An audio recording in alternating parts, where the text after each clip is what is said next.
what we are discussing is public service. Okay. What is public service? Now you people have decided to crack IAS examination, IPS examination, whatever. The civil service examination, IPS, etc., etc., etc., etc. Why? Why? If you go to interview, why you opted for civil service examination? Means normally you will be telling the answer, sir, public service. I want to serve the people.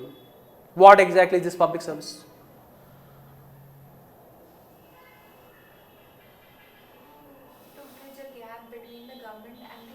To bridge the gap between government and the people. Okay.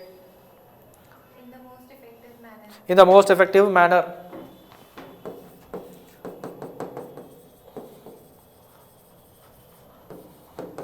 Webster's dictionary defines public service as services rendered in public interest. Services rendered in public interest is public service. ठीक है? Services rendered in public interest is public service. This implies that an action of a person or an organization which enhances the public good or public interest. An action, it may be of an individual or an organization. It may be of an individual or an organization. An action which enhances the public interest or the public good. It should enhance the public interest. It should enhance the public good. ठीक है? This is public service. Public service. So public service is any action by an individual or an organization which enhances the public interest or public good is public service. Am I clear? Am I clear? Okay. Now, what is public interest?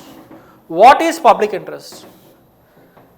Is it an aggregation of, my question here is it an aggregation of individual personal interests? Public bolta? What is the meaning of public? Janta. Public interest means the aggregation of all the interests, private interests of the janta. No private interest. Or is it something more? Now what is public? Public means janta. Now in this class there are 35 students. So interest of A, B, C, D, etc., etc., 1, 2, 3, 4 until 35, you aggregate everybody interest, that will become the public interest. Is that the case? No. It's beyond this. Public interest is guided by certain supreme values. Public interest is guided by certain supreme values. What are these values, sir? Equity,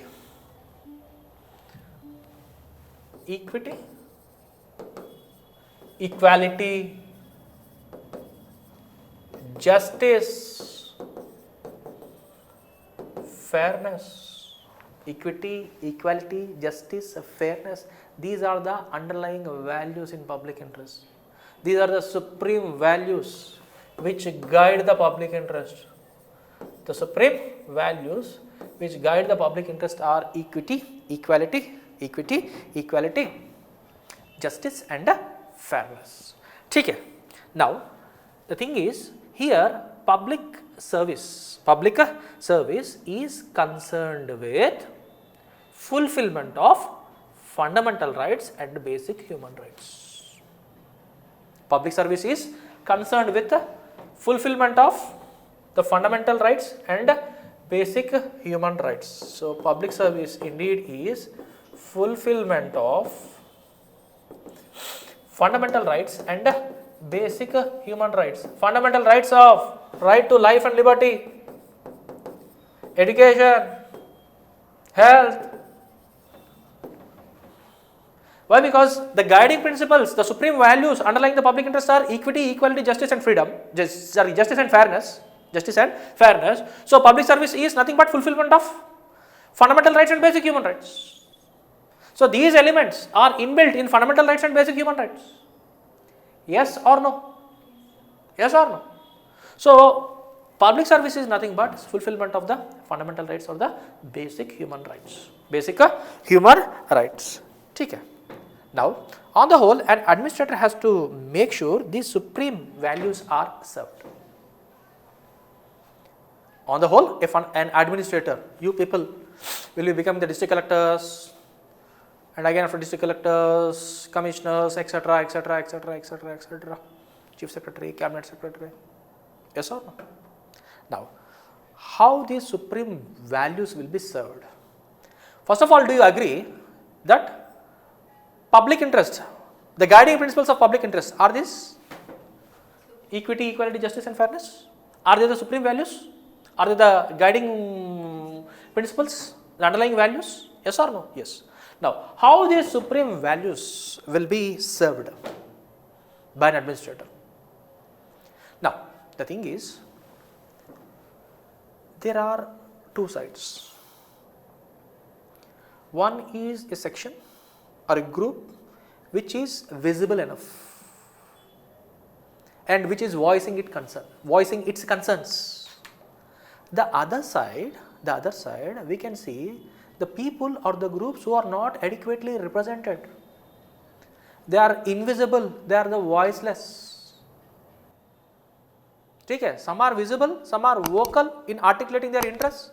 They will approach the district collector, submit an application, sir, please take care of.